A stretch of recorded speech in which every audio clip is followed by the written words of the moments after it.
Plyonkani yaxshisi qanaqa bo'ladi degan akalarimizga yana bitta video olganmiz. Bu safar kichkina kapotli profilli original mashinani kapotda olingan videolarimiz ham bor. Yarimiga gibrid plyonka urganmiz. $100 deyotgan odamlarniki. Bu arzonisi. Mana o'z poliuretanisi hamma ham qildira olmaydi, chunki qimmat bo'ladi. Poliuretani yaxshisi. Sizlar bilan yana bitta chizib tashlaymiz. O'z chizilgan yana chizamiz mana. Farqini ko'rsatib berish uchun sizlarga mana mamyolarga chizib tashlayman mana. Mana bunga ham chizaman. Kapotning ikkala tarafida birini plyonka bor, faqat yarmida arzon va ovozi ham boshqacha chiqyapti, ko'rayotgan bo'lsanglar mana.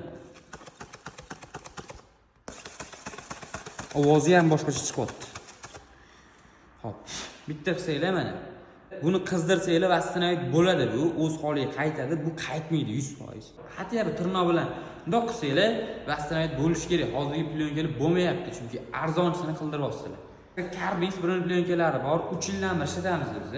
3 yildan beri doli sinovimiz zo'r o'tgan, saray ketmaydi, gidrofoblari zo'r bo'ladi. Bileslari ham ko'rayotganingizdek ideal bo'ladi bileslari. Sizlarga xizmat qilib berishi ham eng kam 5 yil xizmat qilib beradi, xudo xolasa. Biz o'zimiz 4 yil beramiz, zavod 5 yil beradi. Kimga shunaqa sifatli xizmatlar kerak bo'lsa, o'zimizga o'rgatib kelaverasizlar.